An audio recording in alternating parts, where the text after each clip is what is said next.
everyone. I hope you can hear me. I have my earbuds in. I'm the least technical person in the world. I am so excited. It's Stacey Jackson and you're live on my Instagram channel, and I am going to be interviewing a really good friend of mine who not only is a great friend, but she's also an incredible listener. She's an incredible therapist who actually had a background in fashion, so she can talk today about the feelings about being fabulous in your clothes, and also obviously how music also affects our mental health. And we have so many topics to cover, of course, juggling it all, compartmentalizing, being a mom. Anyways, I would love to introduce Holli Rubin, and this is where I suck. I have to try to figure out how I invite her. Let me see how I do this. Let's say invite, no, that's not it. You see, this is where I'm really bad. Hold on. No, that's not it either. I don't know how to invite her. Let's figure this out. Hold on. Invite someone. Oh my goodness me. I need to figure this out. Holli, are you there? Let me see if I can invite. No, that's not doing it. Somebody, if you know how to tell me how I invite Holli, that would be very helpful. I don't know why it's not doing this. Let's see if I press this button. Invite! Okay, let's see. I'm really having a problem here. Hold on. There's Holli. Let's see if I can get her on. No, it's not letting me. Holli, I'm stuck here trying to get to you. Hold on. There we go. Sent request. He's come on board, Holli. Did you get my request? There you are. This is my least favorite part of the lives. This is the one thing I get nervous about, is the technical, just pushing the goddamn button. I hear you. I feel the same exact way. Anytime I have to do anything, it fails. But we did it. Terrible. We did it. And it happens every time. And it's always the same button. I can hear you. Can you hear me now? Is that better? I can hear you. Yeah. Can you hear me? Yeah. Okay, good. Yes, I can. Okay. So thank you so much for joining me today. And we got all that technical shit out of the way. And by the way, when we finish, I always don't know how to even log off. So let's start today's conversation with how we met.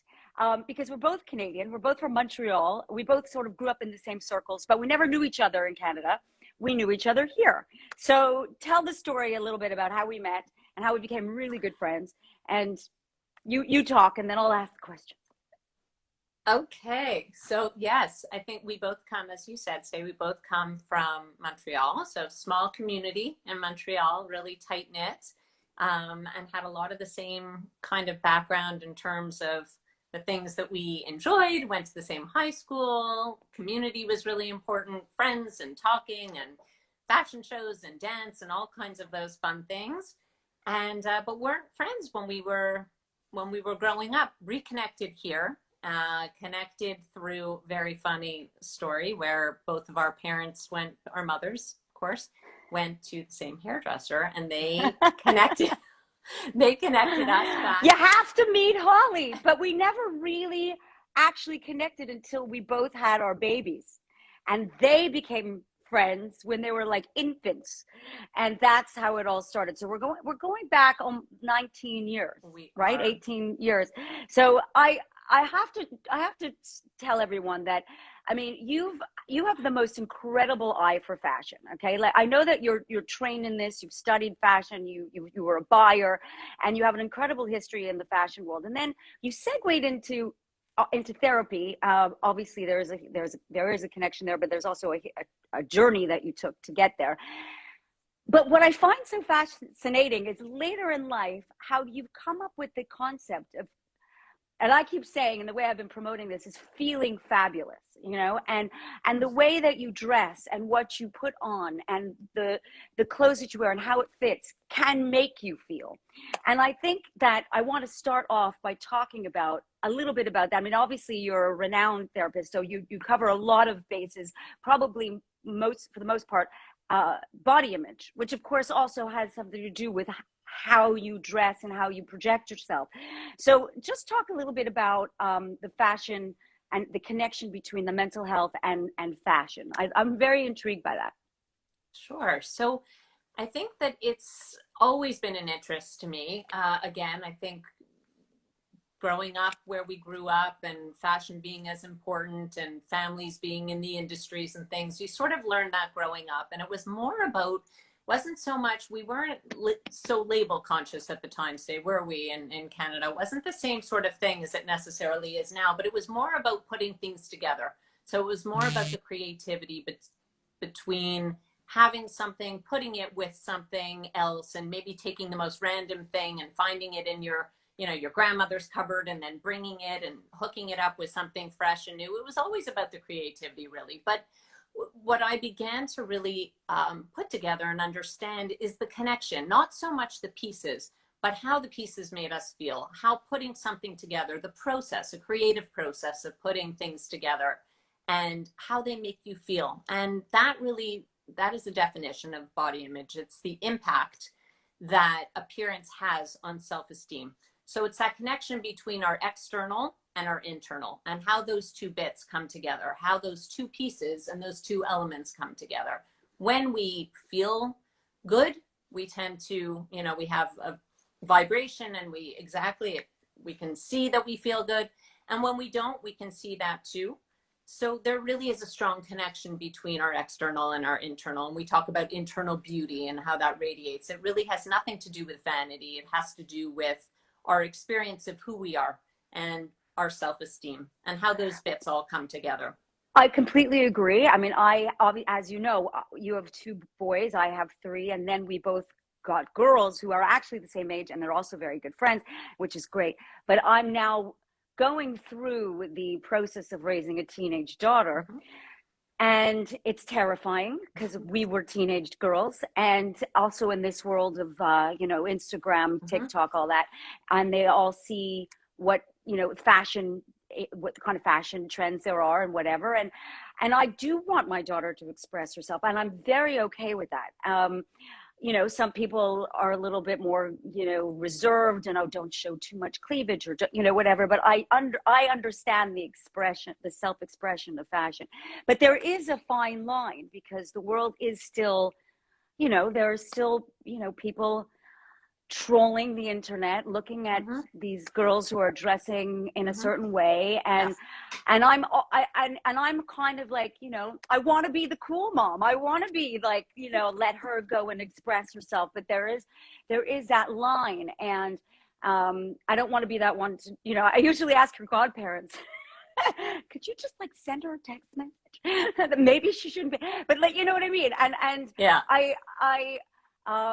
but there is that line. So how, as a mom of a daughter, let's say, what would be your advice, especially in this world of the internet and you know, what they're seeing and what is okay, because it's all relative. That when we were growing up in the 80s, and now, you know, God, I miss that big hair. I think that big hair and the bandanas. And you had big hair, Stacey. Yes, I did. But you know what? It was much. It's different kind of dress style. Like we all had our shtick, but this is different. I think because of what's going on in the internet world. Yeah, and I think it's a very important point, right? That when we think about Instagram, even, you know, what we're doing now, so much about it is highlight reels, is appearance, is now, and perfection and perfected, and how do we present ourselves in a way so that we look our finest on our best, and, you know, maybe get off and have a really hard time or a really hard day.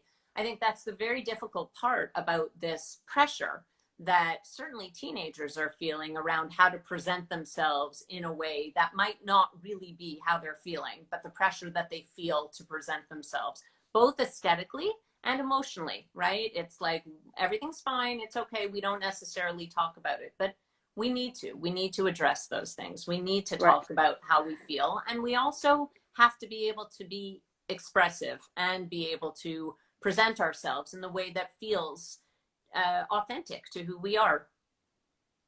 That's a great answer. That's awesome. I mean, speaking of raising kids in this day and age, I want to also talk a little bit about how we as moms do this. I mean, between the two of us, we have 7 kids, right? So how, and everybody asks me, how do you juggle this the career with all the family. And I have to say, people ask me all the time, and they must ask you too, it is a very difficult thing, especially somebody who wants to achieve. And I guess the answer for me was always compartmentalizing, is being able to like say that, this is my time for my work and this is my time for my family. But it's even more than that, because it's not just about, I had this conversation yesterday with a friend, it's not just as even as that, because you're not just a mom and a career woman. You also are a wife, maybe, or a partner. Mm-hmm. You're a daughter, you're a friend. Mm-hmm. You also have to think about you. Mm-hmm. And so there's so many different pieces of who you are, and compartmentalizing is really how I juggle it. And I get guilt from every side. I'm either not there for that, or I'm not here for that, or and it's about handling that, my own guilt, and I think that's how I roll. But what would your advice be to someone who is working and has kids and also commuting, and like there's a lot of ways that you could sort of compartmentalize your time, but people don't know how to do that. So what would you advise?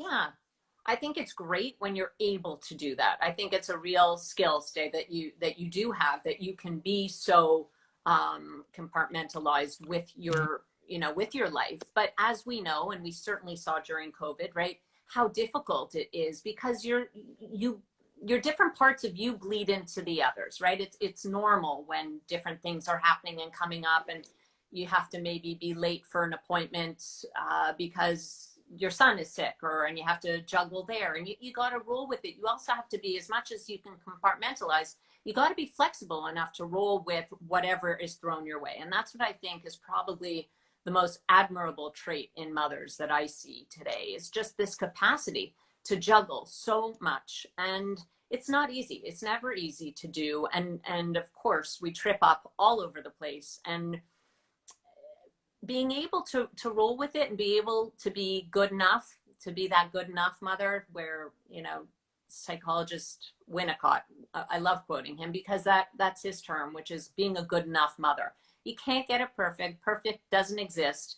How are you good enough? How can you show up for your kids, for your partner, for your job, in as good enough way as you possibly can? Because that will definitely be enough, even when it doesn't necessarily, especially for women, feel enough. That's excellent. I mean, it's an excellent point. I mean, but we struggle with that all the time, because even I, like, when is it enough? When is it enough? Like, am I going to always put out records? Is it going to, am I like, I'm always striving to do the next thing, and when do you say, is it enough? I mean, I don't think I'll ever go, it's enough, and I have to, and I think that's different for everyone. It really is. You when you're ambitious and when you're energetic, which you are and you always have been, it's what gives you, it's what makes you happy too. And it drives me. Right? It drives you. It gives you energy, as does my ambitiousness. But also, I have to reel back in a lot of the times. We're always looking for that elusive balance, and it's the hardest thing to do.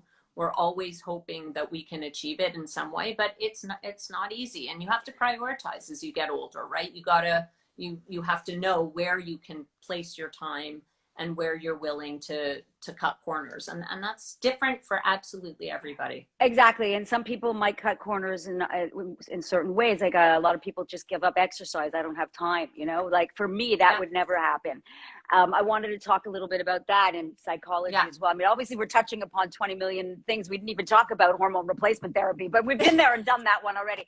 But let's talk a little bit about music and exercise, and how that feels like, what that does for mental health. I mean, for me, that's my sanctuary. I mean, and I can put the music and the exercise into one go. Sometimes I just listen to beats and exercise, and I can think of lyrics, or I'll think that's multitasking at its best, I guess. But I can never not move or work out. Like that to me is what, is what gives me, like, it's like my drug in a strange way. And I think that's my mental, that deals with my mental release.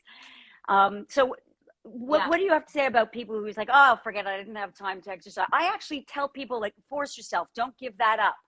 That's the I one think thing that I that's, think will make you drive everything else and feel better in the end. What do you yeah, think? and I think that's so important. And I think you're lucky when you are someone who likes that, right? And who enjoys the exercise. And I sort of go in waves. There are times where I feel very motivated and it's in my routine and I can go, and it does make me feel better, both physically and mentally. And I think that's the piece that we're finally putting together. For many, many years, it wasn't. It was just about being active is to be fit or to lose weight or really, focused on your physical. But what we know now, and there's so much more research to show that being physically active is good for our mental health. The endorphins that kick in, the serotonin levels, all of these things are physiological. And as a result, we feel better. We actually feel better. We're getting a hit and we feel good. And that drives us. That can drive you into being more productive in your day. It can drive you into, your mood being in a better mood, which means you're going to be more pleasant to be around. So it's fantastic that that is part of your natural routine stay. And I think that, I couldn't agree with you more. And I think that's something that I really endorse too.